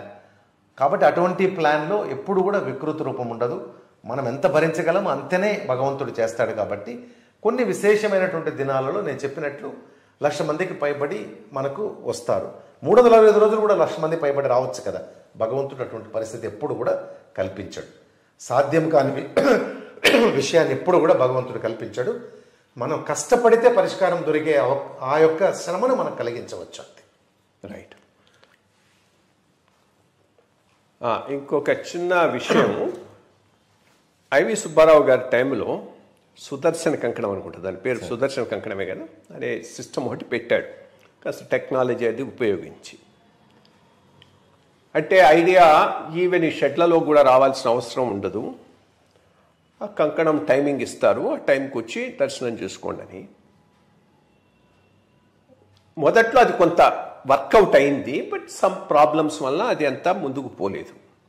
దానికి రివర్స్ ఒకటి కూడా నేను ఆలోచించి పెట్టాను. నువ్వు షెడ్లోకి వచ్చిన తర్వాత కూడా టోకెన్ తీసుకొని బయటకు వెళ్ళిపోవచ్చు. ఏంటంటే షెడ్లలోనే ఇంకా 12 గంటలు అట్లాగే నువ్వు కన్ఫైన్ అయ్యే 2 గంటలు టోకెన్ ఇస్తారు, బయటకు వెళ్ళిపోయి అప్రాక్సిమేట్ టైం చెప్తారు, ఆ టైంకి వస్తే నిన్ను ఇచ్చేస్తారనేసి. ఇప్పుడు అట్లీస్ట్ మొత్తం షెడ్ల యొక్క కెపాసిటీ ఎంత ఉంది ఎనీ ఐడియా? అది ఇప్పుడు గుర్తులేదు సార్. 500 మంది కంపార్ట్మెంట్కి 450 మంది కంఫర్ట్. ఎన్ని కంపార్ట్మెంట్లు ఉన్నాయి అవి? Operators 2 complex. Okay, approximately about 10,000 easy. 20,000 కూర్చోవచ్చు. ఆ 20,000గా ఎక్కువకి వచ్చే వాళ్ళకైనా మళ్ళీ ఈ లాంగ్ క్యూ లైన్స్ వేసి వాళ్ళని వాటిలో అన్నిట్లో ఉండమనే దానికన్నా టోకెన్ ఇచ్చే సిస్టమ్ ఏమైనా పెడితే బాగుంటుందా? అదే సార్, ఇక్కడ వచ్చిన ప్రాబ్లం ఏమిటంటే మనము భక్తుడి సౌకర్యం కోసం కంపార్ట్మెంట్లు వెళ్ళిన వాడిని బయటకు వచ్చే వెసులుబాటు కల్పించాము. అతను బయటికి వెళ్ళాడు కదా అని ఖాళీ అయిన ప్లేస్లో వేరే వాళ్ళని తీసుకురాలి. అతని కంపార్ట్మెంట్ జరగబోయే టైం ఆల్రెడీ గోడ మీద రాసుకోవాలి ఉంటాం, ట్రాన్స్పరెంట్గా జరుగుతుంది. తమరు చెప్పినట్లు వైకుంఠం క్యూ కాంప్లెక్స్ 1, 2 తర్వాత నారాయణగిరి గార్డెన్స్లో కూడా పర్మనెంట్ క్యూ లైన్లు వేసే పద్ధతి క్యూ లైన్ కాదు, అది ప్రతి చోట ఒక కంపార్ట్మెంట్ మాదిరిగా కూర్చునేటట్లుగా 2019లో అది కట్టడం జరిగింది. కాబట్టి దానికి కూడా మళ్ళీ ఒక పరిమితే ఉంటుంది. దాని తర్వాత ఇప్పుడు క్యూ లైన్ నేను చెప్పినట్లు రోడ్డు గట్టుపక్క దాటిచ్చి వాళ్ళ శిలాతోరణం వైపు అట్లా మనము క్యూ లైన్కి తీసుకెళ్ళడం జరిగింది. కానీ పాయింట్ ఏమిటంటే సుదర్శన్ పేరు ఏమన్నా కానివ్వండి, మనము ఆ టైంకి రమ్మంటే భక్తుడు ఆ టైంకి అతను రాలేకపోతే మనం సిస్టంలో హోటల్స్కి వెళ్తాము, మనం హోటల్ బుకింగ్కి. కాబట్టి check in time, checkout time అని ఫిక్స్ చేసి ఉంటాడు అతను. చెక్ ఇన్ టైం ఏమో 2 PM అంటాడు, చెక్అవుట్ టైం 12 అంటాడు. ప్రత్యేక పరిస్థితుల్లో కొంచెం ఎక్స్టెన్షన్ ఇస్తాడు. ఈ యొక్క 2 ఫిక్స్డ్ కాబట్టి అతను రూమ్ మేనేజ్మెంట్ అతను మేనేజ్ చేయగలడు. భక్తుడికి ఎటువంటి పరిమితి విధించాలి? మనము టోకన్ పెట్టుకొని ఉంటాడు, మనమే చెప్పాము రేపు డేట్ ఇచ్చాము కాబట్టి తిరుపతికి వెళ్ళి అంతా చూసుకొని వస్తాడు, తిరుమలలో అంతా తిరుగుతూ ఉంటాడు. అతను ఒక 1/2 అవర్ లేటుగా వచ్చాడు, మనం 1/2 అవర్ బేరబుల్ అనుకుంటాము. 2 అవర్స్ లేటుగా వస్తే ఎక్కడి నుంచో ఊరు నుంచి వచ్చి ఇంత కష్టపడి చేరి మనం సోకాళ్ళు టోకెన్ తీసుకొని వ్యాలిడ్ కాదు, వేరే వ్యసనాలు అక్కడ ఏమి లేవు కదా, చెడ్డ అలవాట్లు ఏమి లేవు కదా. కాబట్టి భక్తుడు ఇతర కార్యక్రమాల వల్ల 2 గంటల లోపల చేరుకోలేకపోతే అతను మనము ఆపవలసి వస్తే అవి ఎక్సెప్షన్స్ కావచ్చు కానీ రూల్ కాకపోవచ్చు నా ఐడియా. కానీ జరిగింది ఏమిటంటే ఈ టోకన్స్ పెట్టుకున్న వాళ్ళంతా టైంకి మనం టైం అట్లా విడగొడతాం కాబట్టి చాలాసార్లు గుడి ఖాళీగా ఉండే పరిస్థితి ఎదుర్కోవడం జరిగింది. అంటే మెజారిటీ అంటే గ్రూప్స్ కదా, టక్కన వాళ్ళ టైంకి రాలేక మనం టైం స్లైసింగ్ పెట్టుకొని ఉండడంతో ఆ ప్రాబ్లం అప్పుడు ఎదుర్కొన్నారు. సరే ఎందుకు ఇప్పుడు మన సౌకర్యాలు పెంచాం కదా, వాళ్ళకి ఇబ్బందులు కలగజేయడం లేదు కదా, కాబట్టి ఎందుకని మీరు చెప్పినట్లు లోపలికి వచ్చి బయటకు పోయి వస్తూ ఉంటారు వాళ్ళ ఏజ్ గ్రూప్ బట్టి కానీ వెయిట్ చేయాల్సిన టైం బట్టి కానీ అదొక కార్యక్రమంగా ఎంచుకోరు. ఎందుకంటే బయటికి వెళ్ళి కూడా ఏం చేయాలి, ఎక్కడ ఉండాలి, రూముల గురించి ఒక సమస్య ఉంటుంది కాబట్టి ఏం చేయాలి అన్న దాని మీద ఎందుకు. రెండవది స్వామి గుడికి ఆనుకొని క్యూ కాంప్లెక్స్, స్వామి దగ్గరికి మనం ఉన్నాం కదా కాబట్టి మానసికంగా ఈ కష్టాన్ని మనం భరించగలమనే వాళ్ళ యొక్క ఒక ప్రిపేర్డ్నెస్ వల్ల కూడా ఎక్కువ మంది బయటకు రావాలి, వచ్చే వాళ్ళకి వెసులుబాటు బాగుంటుంది. అదే అంటే పాయింట్, దీనిని ఎంత సులభతరం చేయగలమనే పాయింట్ ఒకటే. కానీ ఇప్పుడు ఏదైనా ఒక టైం ఇస్తే ఈ టైంకు ట్రైన్ రన్ అవుతుందంటే ట్రైన్ ఎవడు మిస్ కాడు, ఈ టైంకు బస్ పోతుంది అంటే బస్ ఎవడు మిస్ కాడు, ఈ టైంకు దర్శనం అవుతుంది అంటే దర్శనం కూడా మిస్ కాకపోవచ్చు.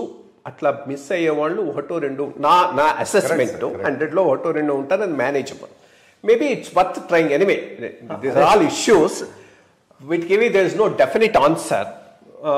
డిఫరెంట్ పర్మ్యూటేషన్స్ అండ్ కాంబినేషన్స్ మీద ముందుకు పోవాల్సినటువంటి అవసరం ఉంటుంది. This is one aspect. Of course, there's no final verdict on any of these things. పెద్ద డిస్కషన్స్ జరిగింది, వీటికి ఒక ఇది రాదు. ఎంత సులభతరం చేయగలమనే దాని మీదనే మనం చేయాలి. ఇంకొక బ్రాడ్ ప్రపోజిషన్ ఒకటి చెప్తున్నాను, మీరు రియాక్ట్ కండి. ఇప్పుడు అబౌట్ 60,000 to 70,000 వరకు మనం ఇవ్వగలమన్నారు. ఆఫ్ కోర్స్ అది డిఫరెంట్ సైడ్ల నుంచి వస్తుంది. ఒకటి నడక దారిని వచ్చే వాళ్ళు ఉంటారు, కొంతమంది 300 రూపాయలు వచ్చేవాళ్ళు ఉంటారు, దీంట్లో వచ్చేవాళ్ళు ఉంటారు, అందరూ ఉంటారు. దానికన్నా ఎక్కువ వచ్చి తిరుమలలోనే ఉండి 1-2 రోజులు ఈ క్యూ లైన్లో ఉండేదానికన్నా, అఫ్కోర్స్ ఇది నా ప్రాజెక్టు కాదు, ఏది కాదు, ఎప్పటి నుంచో ఇది నలుగుతూ ఉంది, దీని మీద ఒక ఇది రాలేదు. తిరుపతిలోనే ఒక దివ్యక్షేత్రంలాగా ఏర్పాటు చేసి పెద్ద డార్మెటరీ, ఫుడ్, ఎవ్రీథింగ్ పెట్టి 1-2 రోజులు ఉండటానికి వీలు ఉండేటట్టుగా పైన నేను క్వాలిటేటివ్గా 30,000 మందికే దర్శనమించగలను సాధారణంగా వచ్చే వాళ్ళకి. ఇవి వదిలేయండి, ఏది నడకదారిని వచ్చేవాడికి 20,000 అన్నారు, అది ఒకటి పెట్టుకోవచ్చు. అఫ్ కోర్స్ 300 ప్రత్యేక ప్రవేశ దర్శనం, దానికి ఇంకో పేరు పెట్టారు కదా, ఏమంటారు, శీఘ్ర దర్శనం అని. శీఘ్ర దర్శనం మార్చేసి మనం స్పెషల్ ఎంట్రీ దర్శనం, ఓకే, స్పెషల్ ఎంట్రీ దర్శనం, దానికి రిస్ట్రిక్షన్ పెడదాం. ఓకే, ఆలోపడ రిస్ట్రిక్షన్ ఉంది, ఓకే, దానికి రిస్ట్రిక్షన్ ఉంది. అది కాకుండా మామూలుగా వచ్చేటటువంటి వాళ్ళను నేను ఈ రోజుకు 30,000 మందికి చక్కటి దర్శనం ఇవ్వగలను.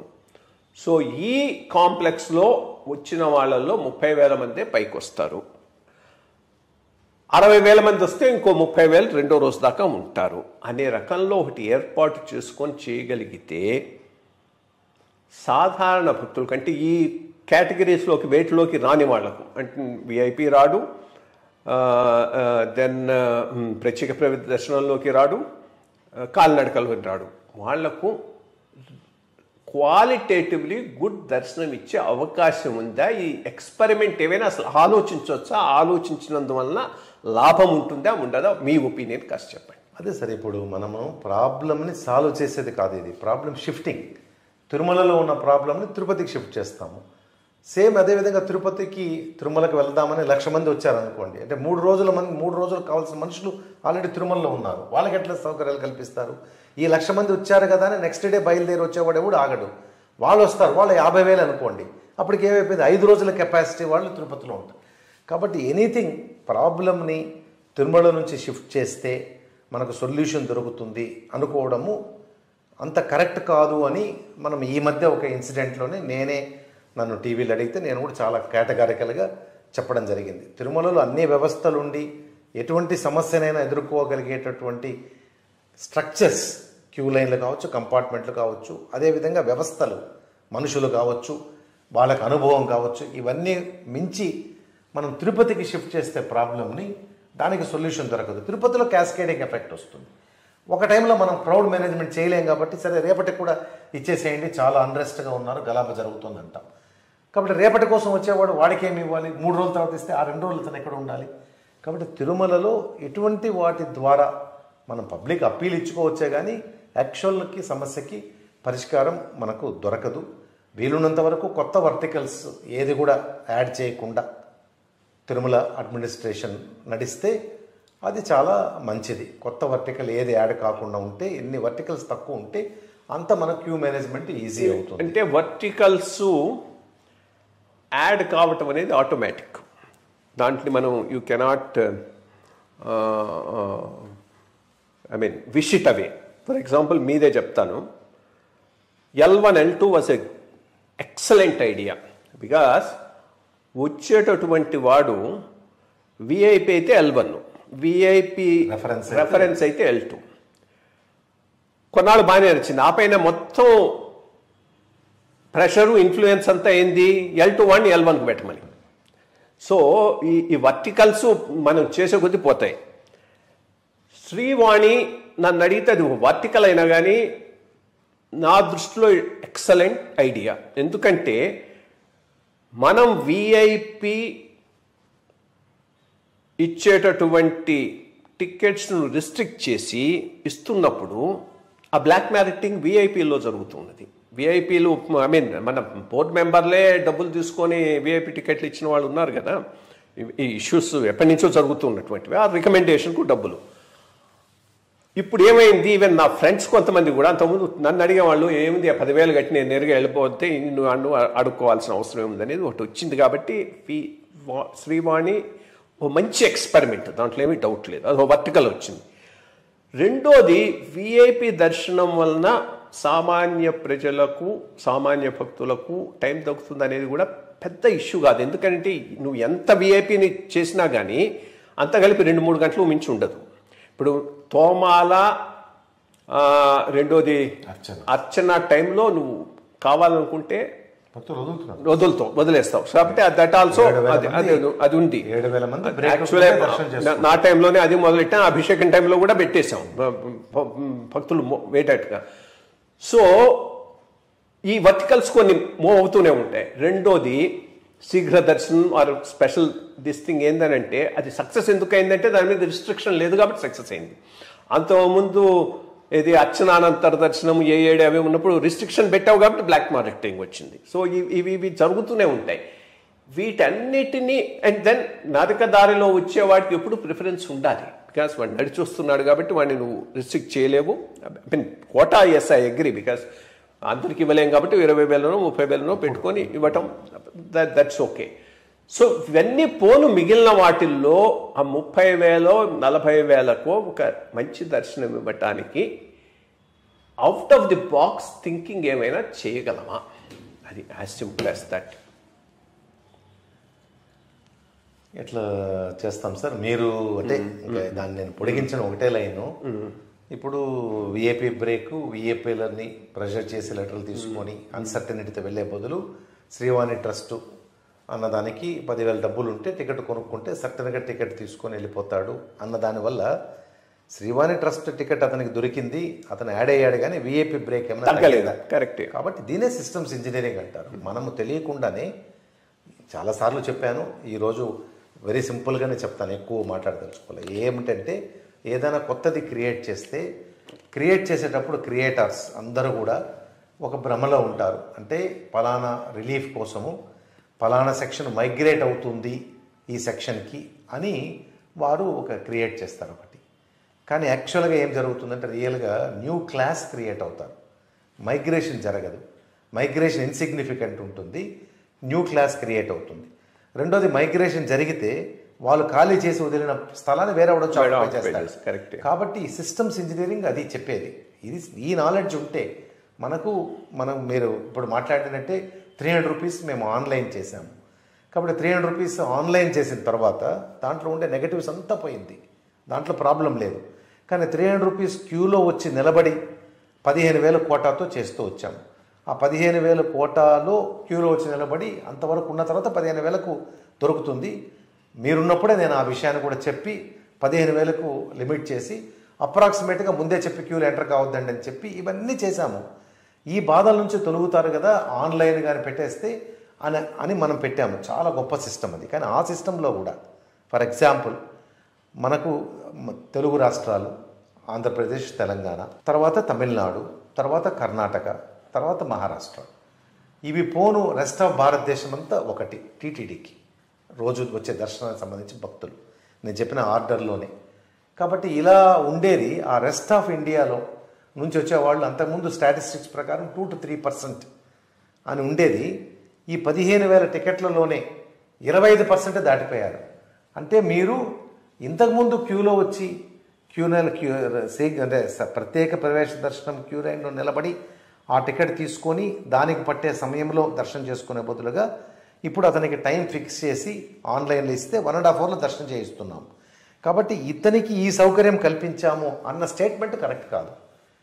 కొత్త వాళ్ళు ఇంతమంది వచ్చారు. ఊరికే నేను రఫ్గానే నేను చెప్పగలుగుతున్నా. ఏది నేను మనుషుల బట్టి కాదు, ప్రాంతాల బట్టి మేము అనాలిసిస్ చేసినప్పుడు ఆంధ్రప్రదేశ్, తెలంగాణ అబ్సల్యూట్లీ అదే పాయింట్. ఏది చేసినా జరుగుతుంది. కరెక్ట్. ఎట్లాగైతే ప్రత్యేక ప్రవేశ దర్శనానికి ఆన్లైన్లో బుకింగ్ వల్ల గంటన్నరలో ఇవ్వగలుగుతున్నాము. 1.5 గంట. ఇప్పుడు సుదర్శన కాన్సెప్ట్ కూడా ఇదే కదా. కానీ దీనికి ఆల్రెడీ వాడు మన ప్లేస్కి బయలుదేరి రాడు కదా సార్. ఆన్లైన్ బుకింగ్ కాబట్టి అతనికి అడ్వాంటేజ్ ఇంట్లో కూర్చొని దొరికితే దాన్ని బట్టి వస్తాడు. సుదర్శన చక్రం అన్నది మనం ఇంటి దగ్గర అట్లంతా ఏర్పాటు చేయలేం. అట్లా చేస్తే ఏం నష్టం కామన్ మ్యాన్ నుంచి ఎడ్యుకేటెడ్ కి షిఫ్ట్ అయిపోయింది. కామన్ మ్యాన్ కి దిక్కు perfectly I agree with you. సుదర్శన టోకను ఆన్లైన్ ప్రత్యేక ప్రవేశ దర్శనానికి పోల్చలేం. అది తప్పకుండా డిఫరెంట్ గానే ఉంటుంది. ఇక్కడికి వచ్చేస్తాడు కాబట్టి వచ్చేస్తారు. బట్ స్టిల్ వచ్చిన వాడికి కూడా ఎంతవరకు వీలైతే అంతవరకు షెడ్యూల్లో క్యూ లైన్లలో 15 గంటలు 20 గంటలు కూర్చోకుండా వచ్చి దర్శనం చేసుకోవటానికి ఒక వెసులుబాటును చేశాం సార్. తమరు వచ్చిన తర్వాత ఇప్పుడు దాన్ని SSD స్లాటెడ్ సర్వదర్శన్. ఓకే. అంటే సర్వదర్శనానికి ఉండే ఒక 30,000 స్లాట్స్ మనకు అవకాశం ఉంటుంది. లాజికల్గా అనుకుంటే 15,000 వరకు స్లాటెడ్ సర్వదర్శనం అని తిరుపతిలో టోకన్స్, తిరుమలలో 2-3 చోట్ల పెట్టున్నాము. తిరుపతిలో ఇప్పుడు తెలియదు నాకు పరిస్థితి, బట్ తిరుపతిలో ఉంది ఇప్పుడు కూడా, మన పేపర్లో చదువుతూ ఉంటాం. కాబట్టి సర్వదర్శనానికి కూడా అంటే మనము విఐపి బ్రేక్ అనేది ఇంత డబ్బులు కట్టి విఐపి రికమెండేషన్తో మనం దర్శనానికి వస్తాం. సేవలకు కూడా అంతే. తర్వాత 300 రూపాయలు మనమే స్వచ్ఛందంగా డైరెక్ట్గా మనమే ఆన్లైన్లో చేసుకొని మనము దర్శనానికి వస్తాం. మొదటిలో ఒకటి మీద డిపెండెన్స్ ఉన్నది, రెండవది ఎవరి మీద డిపెండెన్స్ లేదు, ఇంట్లోనే నిర్ణయించుకుంటాం. మూడవది సర్వదర్శనానికి తిరుపతికి రావాల్సిందే. తిరుపతికి వచ్చిన తర్వాత క్యూ లైన్లో ఇబ్బంది పడకుండా ఉండేటట్టు సగం సెక్షన్కి మనం అంటే 15,000 వరకు మనం ఖచ్చితంగా స్లాటెడ్ సర్వదర్శనం అని ఇంతకుముందు మీరు చెప్పిన సుదర్శన చక్రానికి ప్రత్యామ్నాయం అతనికి స్లాట్ ఇస్తాము. అతను కూడా 300 రూపాయలతో సమానంగా 1.5 గంటల దర్శనం చేసుకుంటాడు. మిగిలిన 15,000 ఎందుకు వదిలేవాళ్ళమంటే నేను చెప్పినట్లు భక్తుడిని మనం ఆపడానికి లేదు. ఈ ఫెసిలిటీస్ అంతా ఉపయోగించుకోకుండా కూడా దర్శనం చేసుకోవాలి, నేను వెయిట్ చేస్తాను క్యూ లైన్లో అంటే అతనికి మనం ప్రాధాన్యత ఇవ్వవలసిందే. కాబట్టి అతని మార్గం అతనికి ఉండవలసిందే. కానీ అతన్ని ఎప్పటికప్పుడు ఎడ్యుకేట్ చేస్తూ ఉంటాం. 10 గంటలు పడుతుంది, 14 గంటలు పడుతుంది, 20 గంటలు పడుతుంది అని అతని హెచ్చరికలు చేస్తూ ఉంటాము. అదేవిధంగా అతను అలర్ట్ కూడా చేస్తూ ఉంటాం. అట్లా ఇప్పుడు నెంబర్స్ తెలియదు. మేము అప్పుడు చాలా సిస్టమేటిక్గా నాతో పాటు పనిచేసినటువంటి టీం ఉన్నారు. ముఖ్యంగా శేషారెడ్డి జనరల్ మేనేజర్ IT, ఇప్పుడు కూడా వారు అక్కడ ఉన్నారు. కాబట్టి వారికి తెలుసు, నా టీం మెంబర్స్ అందరికీ తెలుసు. మాకు 7 రోజులు పట్టింది టైం. అంటే రోజు 5-6 గంటలు కూర్చుంటే మేము ఒక 35-40 మ్యాన్ అవర్స్ పెడితే మేము ఒక చార్ట్ తయారు చేసాం. 7 రోజుల్లో కూడా అవర్లీ ఏ వర్టికల్కి ఎంత దర్శనం చేయించగలము అని చేయించాము. అద్భుతంగా చేశాము. ఆ యొక్క పనికే భగవంతుడి అనుగ్రహంతో ఇప్పటికీ కూడా మనము బాగా చేసామని చెప్పడానికి ఇదే కారణం. ఇంకా ఏమి లేదంటే రియలిస్టిక్గా ఉండడము, వేరే వర్టికల్స్ అలో చేయడం అన్నది లేకుండా దాంట్లో జరిగే నష్టాల గురించి అవగాహనతో ఉండడము, ఏ విషయానైనా భక్తులకి పదే పదే తెలియజేయడము, అన్నిటికి మించి స్వామివారికి మనము స్వయంగా మొక్కుకోవడము. స్వామి మా యొక్క శక్తికి మించి లేకుండా మా శక్తి లోపలే భక్తుల ఆలోచనలు ఆ విధంగా వచ్చి అంతమంది వచ్చేటట్లు మీరే చూసుకోవాలి, అది మనం ఇండివిజువల్గా చెప్పే విషయం కాదు కదా అంటే స్వామివారు తప్పకుండా, నేను చెప్పాను కదా 20 రోజుల నుంచి 100 రోజులకి 1,00,000 మంది 65 పెరిగిన సిస్టమ్ రన్ చేయగలిగాము. కాబట్టి ఇప్పుడు ఉన్న పరిస్థితుల్లో కూడా అదే విధంగా చేయవచ్చు. రైట్. ఇంకొక స్మాల్ పాయింట్ దీంతో ముగిద్దాం, ఇది కాస్త డిస్కస్ చేద్దాం. మొట్టమొదటిది, తిరుమలలో స్ట్రక్చర్స్ ఎంత తక్కువ ఉంటే అంత మంచిది. పాయింట్ ఈస్ అది ఆల్మోస్ట్ ఆల్ కాంక్రీట్ జంగిల్ చేసేసాం, ఇంకా అయ్యే అవకాశం కూడా ఉన్నది. ఎంతవరకు వీలైతే ఒక సిస్టమ్ను ఆలోచించి తిరుమల మీదకి వచ్చే భక్తులు పర్ డే 50,000 60,000 దాటకుండా చేసుకోగలిగితే తిరుమలలో స్ట్రక్చర్స్ కూడా తగ్గించేటటువంటి అవకాశం ఉంటుంది. దాని మీద ఒకటి ఫోకస్ చేయాల్సిన అవసరం ఉంది. ఇన్ఫ్యాక్ట్ నేను ఒక ప్రపోజల్, ఇది కాస్త నాకు రెండు పాయింట్లు నేను మిస్ అయినాను అనుకుంటాను, ఎందుకంటే ఈ 2 ఆలోచనలు నాకు కాస్త లేట్గా వచ్చాయి, సో అవి కొంత ముందుకు పోలేదు. ఫస్ట్ థింగ్ ఏమనుకున్నానంటే, పైన తిరుమలలో ఫుడ్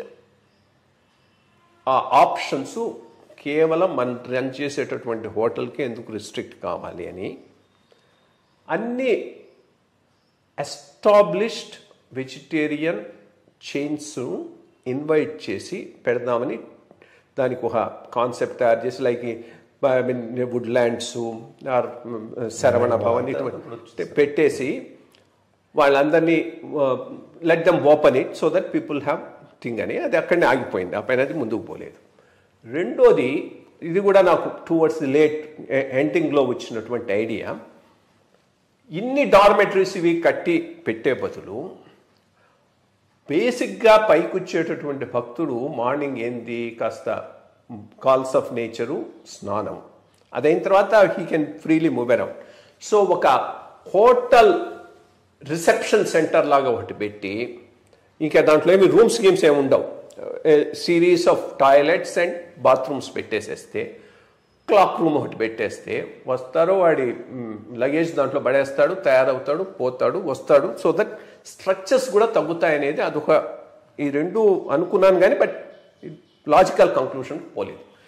అటువంటి ఒకటి పెట్టి, ఇప్పటికీ స్టిల్ నేను ఆ ఐడియాకు ఇదవుతున్నాను, ఎందుకంటే దీంట్లో ఏది ఫైనాలిటీ లేదు. You have a view point, I also have a view point, but something discussion is more important. 60,000-70,000 వేలకు మించి పైకి రాకుండా డైలీ కనుక రిస్ట్రిక్ట్ చేయగలిగితే ఉన్న కాంక్రీట్ స్ట్రక్చర్స్ కూడా తగ్గించే అవకాశం ఉంటుందా? ఊరికే I mean you react to that, then we close this discussion. Sir తదుపరి మీ యొక్క టర్మ్ తర్వాత పిలిగ్రిమ్ అమ్యూనిటీస్ కాంప్లెక్స్ అన్న దాని మీద చాలా ఫోకస్ చేసి, అప్పుడు కూడా ఉండింది, బట్ అక్కడ సిస్టమ్స్ ఎస్టాబ్లిష్ చేసి, క్లాక్ రూములు కావచ్చు, బాత్రూమ్స్ కావచ్చు, డార్మెటరీస్ కావచ్చు, డార్మెటరీస్ చాలా చేసి ఆ పిఏసి 1, 2, 3 మళ్ళీ 4 కూడా స్టార్ట్ చేసి తర్వాత 5 స్టార్ట్ అయిందని అన్నారు.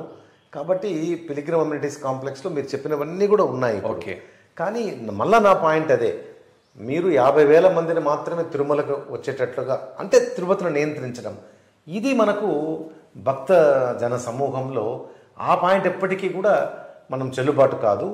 మనం ఇతరత్రా కారణాల వల్ల ఏదైనా టైం వేస్ట్ చేస్తూ ఉంటే కొండపైన, నేను ఎక్కువ చూసేది కొత్త వర్టికల్ క్రియేట్ చేయడము, ఎక్కువ టికెట్లు ఇవ్వడము అన్నది ప్రాథమికమైనటువంటి విషయాలు. కాబట్టి మనం డైనమిక్గా అనలైజ్ చేసుకొని దాని ప్రకారమే మనం టికెట్లు ఇచ్చుకుంటూ పోయి, ఇప్పుడు ఒక ఎస్టాబ్లిష్ అయిపోయింది, 1,00,000కు మించి నేను చెప్పినట్లు 100 రోజుల్లో వస్తున్నారు.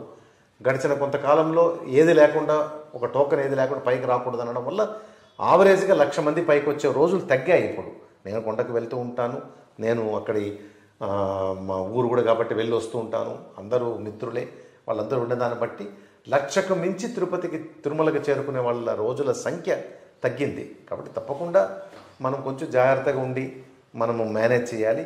మీరు అవకాశం ఇచ్చారు కాబట్టి లాస్ట్లో నాది ఒకటే విన్నపం, చెప్పండి. తప్పకుండా స్వామివారి ఏమిటండి, మన సర్వాంతర్యామి, ఆయనకి రెస్ట్ ఏమిటండి, పితండవాదం ఇది, ఆయనకి రెస్ట్ ఏమిటండి, మన సర్వాంతర్యామి, ఆయన ఎప్పుడు 24 గంటలు మేలుకొనే కదా ఉంటారు, వారికి నిద్ర ఏమిటి, గుడి మూయటం ఏమిటి అని. గుడి మూయకుండా ఉండే పరిస్థితి మాత్రం ఉండకూడదు.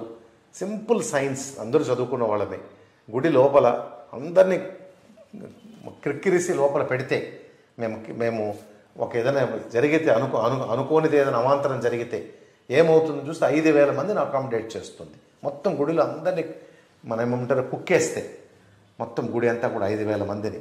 అలా కాకుండా మామూలు టైంలో కూడా ఎప్పుడు కూడా ఒక 3,000 మంది గుడి లోపల లెక్క పెడితే 3,000 మంది తిరుగుతూ ఉంటారు. 3,000 మంది ఉచ్ఛ్వాస నిశ్వాసాలు వదులుతూ ఉంటారు. కాబట్టి మనము ఎయిర్ ప్యూరిఫికేషన్ 1.5 గంట అన్నా కూడా అందున చాలా మిడ్ నైట్ 1:30 to 3. కాబట్టి ఆ ప్రాతకాల సమయానికి ఎవ్వరి యొక్క సంచారం లేకుండా ఉంటే మన నమ్మకం ప్రకారం దేవతలు ఆ టైంలో సంచరిస్తారు వస్తారు అన్నది ఒక నమ్మకము. సైంటిఫిక్గా చూసినా కూడా మనము బ్రీత్ ఇన్ బ్రీత్ అవుట్ లేకపోతే కొంచెం మన యాంబియన్స్ కూడా చాలా క్లీన్గా ఉంటుంది. అందుకే సుప్రభాతం పోయినప్పుడు చాలా ఫ్రెష్గా ఉన్నటువంటి మనకు ఫీలింగ్. వెళ్ళడం అన్నది లేచి వెళ్ళడం అన్నది కష్టమే, కానీ సుప్రభాత సేవలో నిలబడుకున్నప్పుడు కానీ గుడిలో ఉన్నప్పుడు కానీ చాలా ఫ్రెష్గా ఫీల్ అయ్యే వాళ్ళము. కాబట్టి దయచేసి గుడిని ముయ్యడము అన్నది సాంప్రదాయంలో భాగము. గుడిని ముయ్యకుండా గుడిని ఎట్లా నిర్వహిస్తాము అన్న విషయాన్ని మాత్రం ఎప్పుడైనా సరే ఎవరు ఏ టైంలో అక్కడ ఉద్యోగం చేస్తున్నా లేకపోతే పదవిలో ఉన్నా వాళ్ళు దీని గురించి మాత్రం ఆలోచించాలని ఈ ప్లాట్ఫామ్ ద్వారా నేను చేసుకుంటున్నటువంటి విన్నపం. తప్పకుండా 100% మీతో నేను అగ్రి అవుతాను. గుడిని ముయ్యకపోవటం వల్ల కూడా నువ్వు ఇంకో 5,000 మందికి ఇవ్వగలవు. సమస్యకి అది సొల్యూషన్ కాదు. బేసిక్గా సమస్య పెద్దది. గుడిని ముయ్యకపోవటం వల్ల దానికి సమస్య పరిష్కారం కాదు. రెండోది, గుడి ట్రెడిషన్ను ఎప్పుడు వయలేట్ చేసే అధికారం ఆఫీసర్లకు లేదు. I mean you are a secular administrator. అదే పెద్ద ఇంపార్టెంట్ పాయింట్.